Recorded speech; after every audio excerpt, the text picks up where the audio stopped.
Le président de la République reçoit le vice-président de la République de Gambie, accompagné d'une haute délégation de son pays.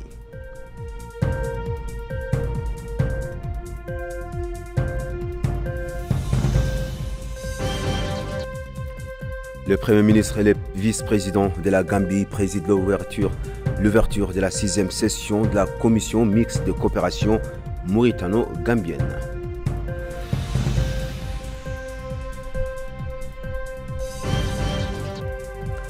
Nouakchott abrite le 3e séminaire international sur l'autonomisation de la femme.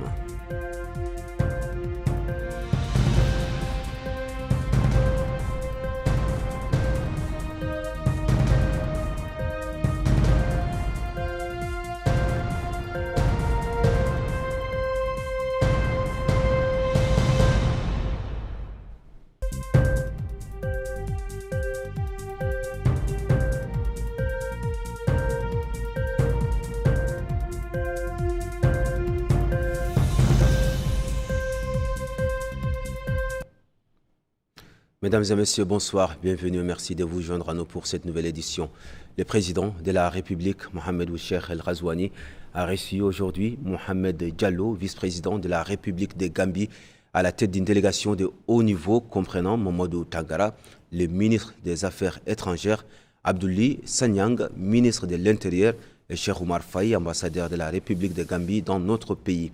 L'audience a été l'occasion de discuter des relations de coopération existantes entre les deux pays frères ainsi que le moyen de les renforcer dans divers domaines d'intérêt commun afin de consolider les liens d'amitié et d'approfondir les partenariats entre eux.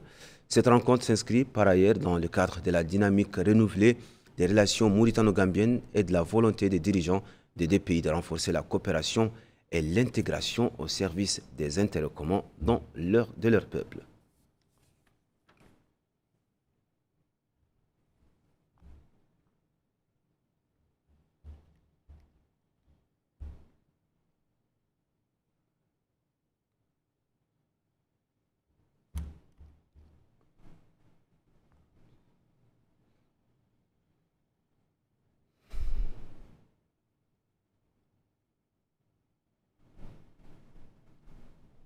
Le vice-président de la République de Gambie a eu également des entretiens avec le Premier ministre El Mokhtar Ould Ndiaye centrés sur les relations bilatérales étroites et les moyens de les promouvoir et de les développer dans l'intérêt mutuel des deux peuples frères. L'entrevue entre les deux responsables a eu lieu en marge de la 6e session de la Grande Commission de coopération mixte mauritano-gambienne qui a entamé ses assises ce jeudi à Nouakchott.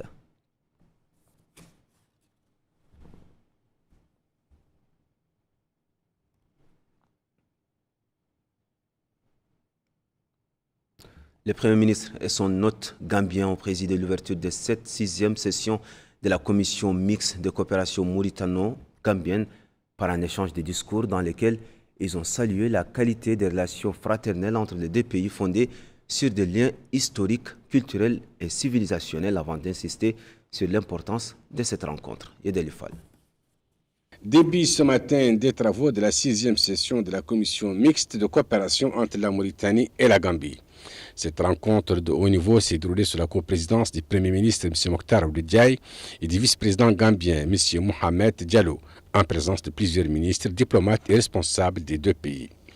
Dès l'ouverture des travaux, le Premier ministre a salué la délégation gambienne, mettant en avant la profondeur des liens historiques, culturels et civilisationnels unissant les deux nations. Il a souligné la volonté conjointe des présidents Mohamed Cheikh El Ghazouani et Adama Barrow d'élever la coopération bilatérale à un niveau stratégique, à l'heure où les relations géopolitiques et les défis globaux imposent une coordination renforcée et un dialogue soutenu. Au cœur de cette session, la signature d'une série d'accords couvrant des secteurs clés tels que le commerce, la pêche, le transport maritime ou encore la lutte contre la criminalité organisée, le Premier ministre a assuré que des instructions claires avaient été données aux membres de son gouvernement pour une mise en œuvre rapide et efficace des engagements pris, traduisant ainsi la ferme volonté des deux pays de faire de leur partenariat un moteur de développement partagé. De son côté, le vice-président gambien a transmis les salutations du président Adama Barrow à son homologue mauritanien, tout en remerciant les autorités pour l'accueil chaleureux réservé à sa délégation. Il a salué l'importance de cette rencontre bilatérale qu'il considère comme un cadre essentiel pour faire le point sur les avancées, relever les défis communs et explorer de nouveaux horizons de coopération. M. Diallo s'est dit satisfait des résultats issus des réunions techniques préparatoires appelant à une exécution diligente des accords signés. Il a réaffirmé l'engagement de la Gambie à œuvrer aux côtés de la Mauritanie pour un partenariat durable au service de la paix, du développement et de l'intégration régionale. Cette 6e session marque ainsi une étape supplémentaire dans le renforcement des relations mauritano-gambiennes sur fond de vision partagée et d'ambition commune pour un avenir solidaire en Afrique de l'Ouest. Les experts de deux pays avaient auparavant planché sur les dossiers devant être soumis à la 6e session de la Grande Commission mixte mauritano-gambienne. Cette rencontre d'experts marque une étape décisive dans le processus de renforcement des relations bilatérales entre notre pays et la Gambie. Dans son allocution d'ouverture, le secrétaire général du ministère des Affaires étrangères, de la coopération africaine et des Mauritaniens de l'extérieur, M. Deman Hamar, a salué la présence de la délégation gambienne et souligné l'importance stratégique de cette réunion. Il a rappelé que cette dynamique s'inscrit dans la volonté commune des présidents Mohamed Cheikh Al-Ghazouani et Adama Barrow de développer une coopération accrue dans divers domaines. Cette réunion constitue un jalon important sur la voie du renforcement de nos relations bilatérales. Elle devra déboucher sur des projets concrets, des accords et des mémorandums d'entente à même de faire avancer nos intérêts communs, a déclaré le secrétaire général. Prenant la parole à son tour, la secrétaire générale du ministère gambien des Affaires étrangères, Mme Fatou Ken Diop, a exprimé au nom de sa délégation sa gratitude envers les autorités mauritaniennes pour l'accueil chaleureux réservé depuis leur arrivée à Nouakchott. Elle a réaffirmé l'engagement de son pays à œuvrer activement au renforcement des liens d'amitié et de coopération, soulignant que la commission mixte constitue un cadre essentiel pour approfondir les partenariats entre les secteurs d'intérêt commun. La cérémonie d'ouverture s'est déroulée en présence de l'ambassadeur de Mauritanie en Gambie et d'un représentant de l'ambassade gambienne en Mauritanie, ce qui témoigne du caractère officiel et symbolique de cette rencontre bilatérale.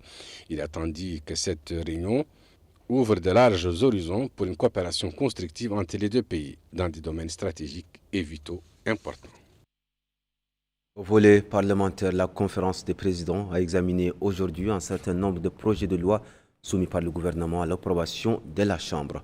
La conférence des présidents a décidé, au terme de son conclave, de renvoyer les projets de loi aux commissions des finances et des affaires économiques pour une étude approfondie. La conférence des présidents a par ailleurs examiné certaines questions orales adressées par certains députés aux membres du gouvernement et a décidé de programmer les prochaines séances plénières.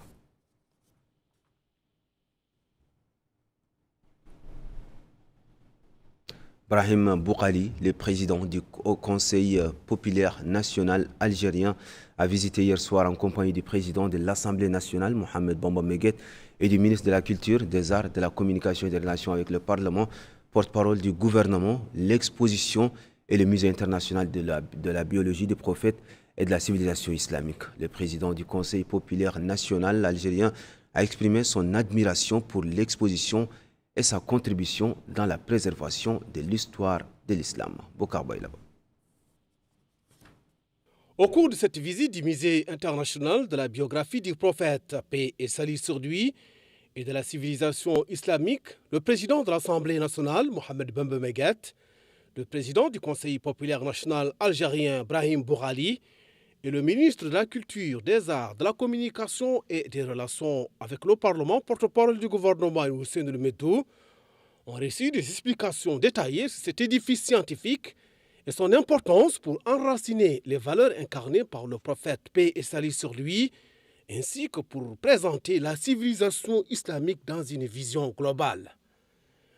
Et dans une déclaration faite à cette occasion, le président du Conseil populaire national algérien, Brahim Bourali, a indiqué que l'exposition et le musée international de la biographie du prophète, paix et salut sur lui, et de la civilisation islamique ont été conçus avec des technologies modernes qui documente la vie du prophète, paix et salut sur lui depuis sa naissance et toutes les étapes qu'il a traversées, soulignant que ce type de musée préserve l'histoire de l'islam car il permet de transmettre l'information de manière scientifique. Il a exprimé son aspiration à voir ce type de musée dans plusieurs pays qui œuvrent à la préservation et la transmission correcte de la religion islamique, appelant à davantage d'efforts dans ce domaine. Et il a également remercié tous les responsables de l'exposition et du musée, louant le haut niveau qu'il a constaté lors de cette visite. Par ailleurs, le président du Conseil populaire national algérien, Brahim Bourali, s'est entretenu avec le ministre des Affaires étrangères, de la coopération africaine et des Mauritaniens de l'extérieur, Mohamed Salem Ould Merzoug. La rencontre a permis de passer en revue les voies et moyens de développer la coopération bilatérale. Il a également reçu le ministre de la Pêche, des Infrastructures maritimes et portières, El Vadeli Ould Sidati Ould Ahmed Louli, dans le cadre du développement du partenariat algéro-mauritanien dans le domaine halieutique. Il a aussi reçu la ministre du Commerce et du Tourisme, Mme Zainabou Mint Ahmedne, pour renforcer la volonté commune de consolider les liens fraternels par une coopération dynamique au service du développement durable et de la prospérité des deux pays. Le ministre des Affaires étrangères, de la coopération africaine et des Mauritaniens de l'extérieur, Mohamed Saleh Ould Merzoug, s'est entretenu ce jeudi à Nouakchott avec son homologue gambien, Mamadou Tangara, ministre des Affaires étrangères, de la coopération internationale et des Gambiens de l'étranger.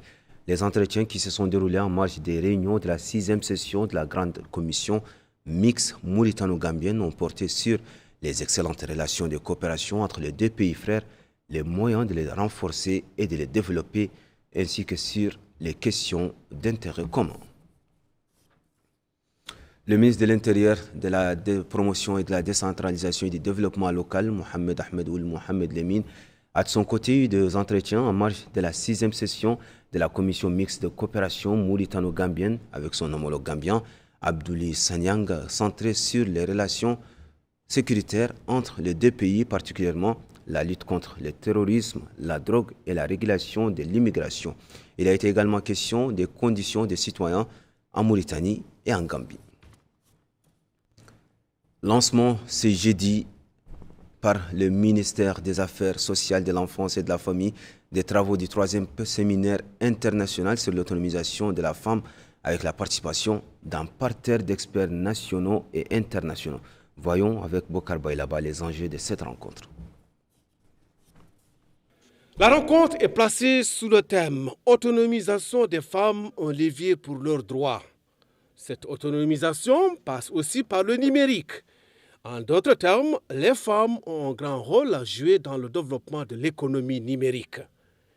Et dans un discours prononcé à l'ouverture du forum, la ministre de l'Action sociale de l'enfance et de la famille, Mme Safia Mintitaha, a déclaré que cette importante rencontre, sous le slogan « Économie numérique sécurisée pour une meilleure autonomisation », incarne la détermination de notre pays à être un partenaire efficace du mouvement mondial vers la justice numérique, renforce la présence des femmes dans l'espace numérique, les protège des risques et leur permet de profiter des opportunités offertes par la technologie.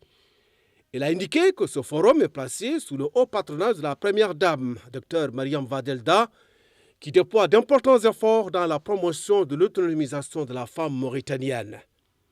De son côté, le ministre de la Transformation numérique et de la modernisation de l'administration, Ahmed Salim Beddedfaq, a souligné l'importance du forum qui contribue à promouvoir le droit des femmes et la réalisation de la justice numérique et la construction d'une société plus inclusive et juste. Autre allocution, c'est celle faite par la ministre des États des Émirats arabes unis, Mme Noura Al-Kaabi, qui a passé en revue les mesures prises par les Émirats arabes unis dans le domaine de l'autonomisation des femmes et la défense de leurs droits à travers des structures dédiées à cette fin. La présidente de l'Union des académiciens intellectuels mauritaniens, Mme Mouna Siam, a souligné l'importance des sujets qui seront abordés lors du forum, exprimant son espoir que ces résultats fourniront des suggestions permettant de construire un espace numérique plus juste et équitable pour les femmes dans notre pays et dans le monde arabe. Le secrétaire général de l'Union arabe pour l'autonomisation numérique, Dr Ahmed Abou Daoud, a déclaré que l'Instance est une organisation constituée d'experts dans le domaine de l'autonomisation numérique qui cherche à sensibiliser sur la promotion du numérique à travers des formations et des ateliers dans plusieurs pays.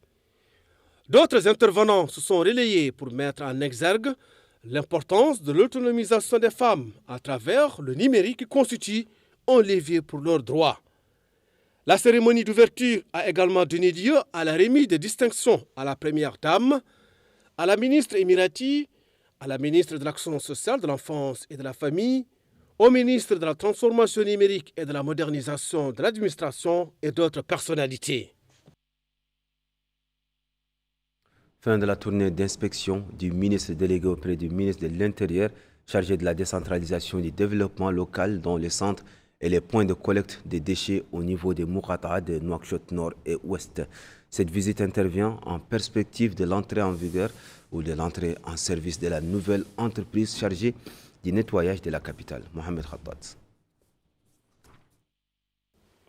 C'est une visite d'information du ministre délégué auprès du ministre de l'Intérieur pour la promotion de la décentralisation et du développement local, chargé de la décentralisation et du développement local, M. Yacoub Salomva, le point de collecte des déchets ménagers dans les wilayas de Nouakchott Nord et de Nouakchott Ouest.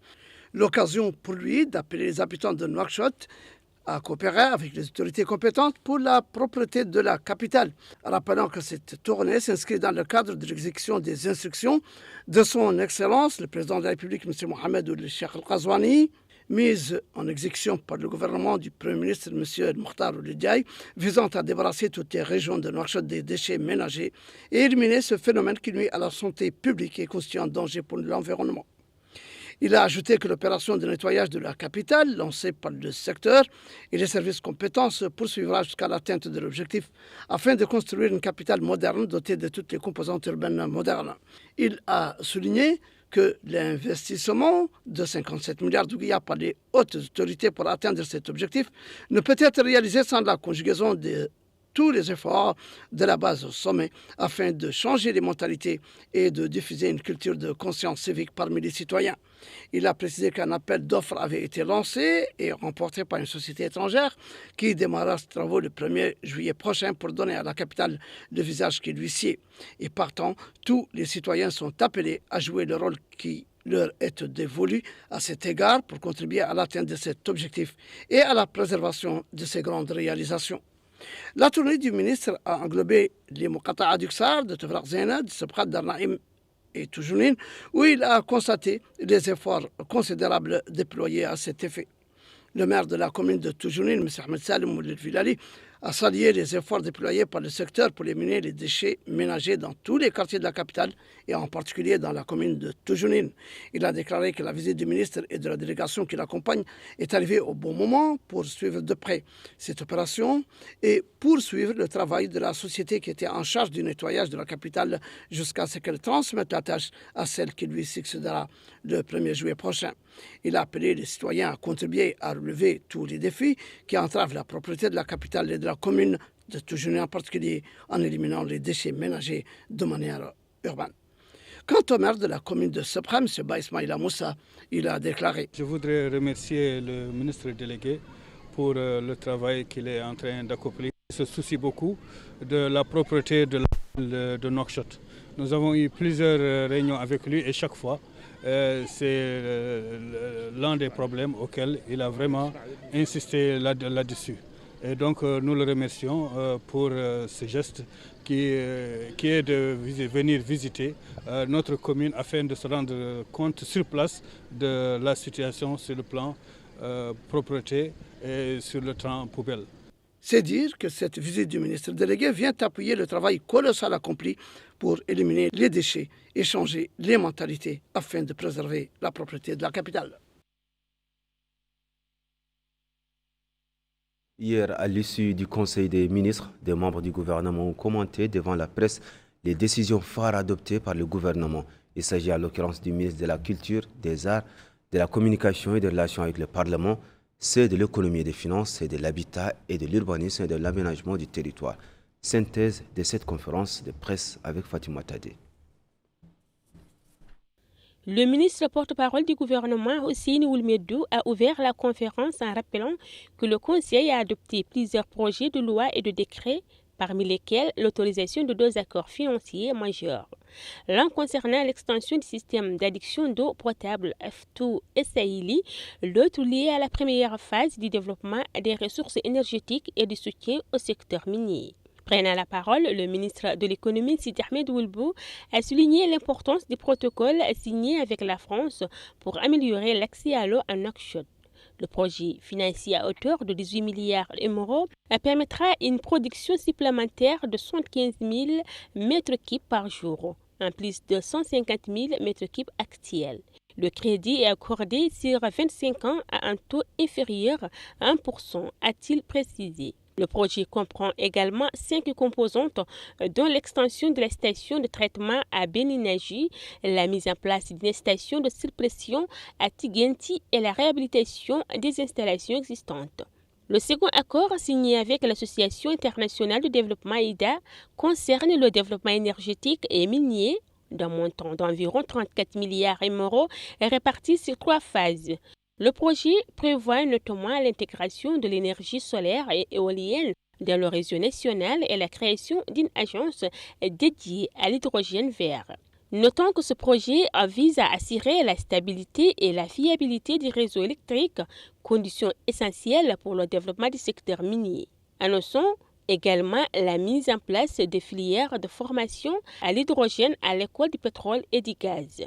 Abordant la programmation budgétaire à 2026-2028, le ministre a annoncé une hausse des recettes publiques passant de 117 à 135 milliards d'euros. Les dépenses devraient atteindre 141 milliards en 2028 pour un déficit maîtrisé à 1,6%. La croissance est estimée à 4,6% avec une inflation projetée entre 2,3% et 4%. Quant au ministre de l'Habitat, Niang Mamadou, il a présenté des décrets. Le règlement général de l'urbanisme simplifié et celui de la construction. Ces textes visent à structurer le développement urbain, à harmoniser les constructions et à lutter contre l'habitat anarchique. Le recours obligatoire à des professionnels, architectes, ingénieurs, géomètres est désormais encadré. Ces règlements sont essentiels pour maîtriser l'expansion urbaine et prévenir les constructions précaires, a-t-il insisté. Il y a un suivi à tous les niveaux. Il y a un suivi hebdomadaire du Premier ministre qui demande projet par projet, point par point, pas seulement pour Nouakchott, mais pour l'ensemble des projets que nous avons. Et il y en a multitude. Et on vous assure aussi que d'ici, en tout cas l'ouverture, vous allez avoir beaucoup d'infrastructures scolaires. Vous allez avoir beaucoup d'infrastructures de santé qui n'ont rien à voir avec le programme d'urgence. D'autres programmes qui traînaient.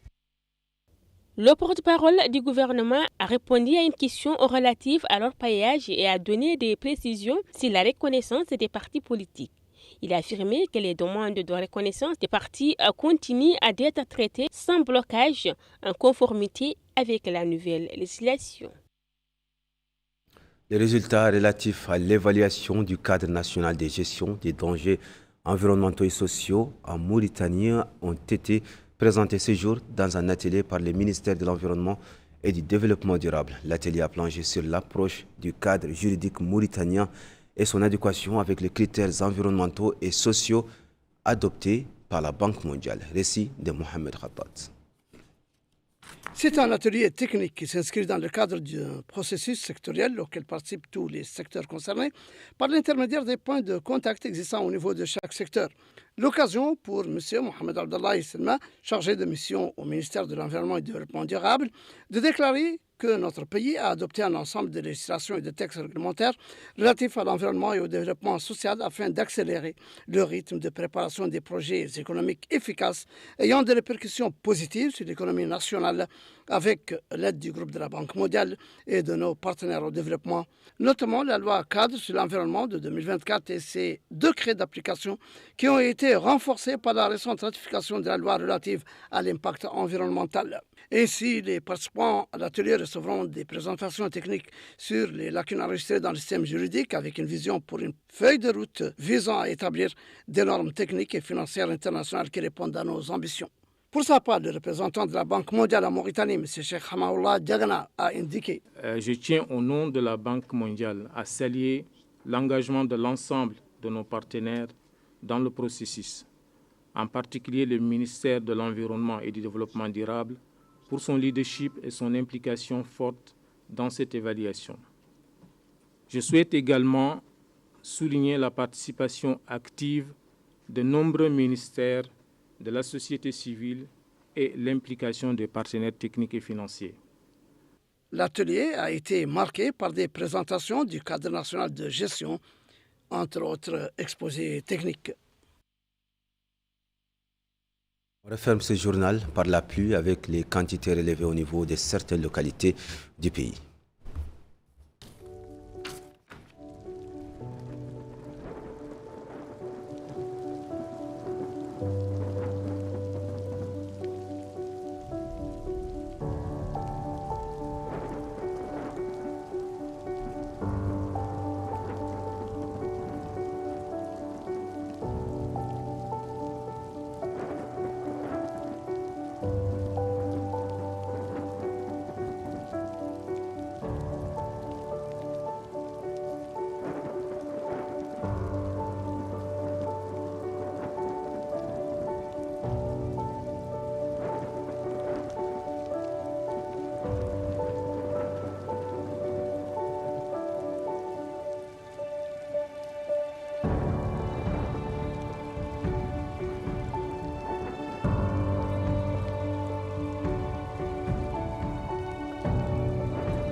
C'est ainsi que prend fin cette édition. À présent, les rappels des principaux titres. Le président de la République reçoit le vice-président de la République de Gambie, accompagné d'une haute délégation de son pays.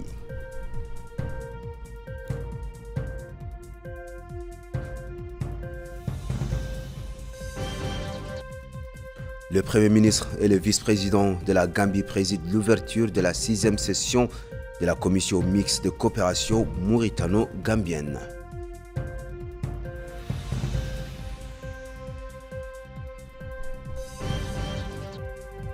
Et Nouakchott qui abrite le 3e séminaire international sur l'autonomisation de la femme.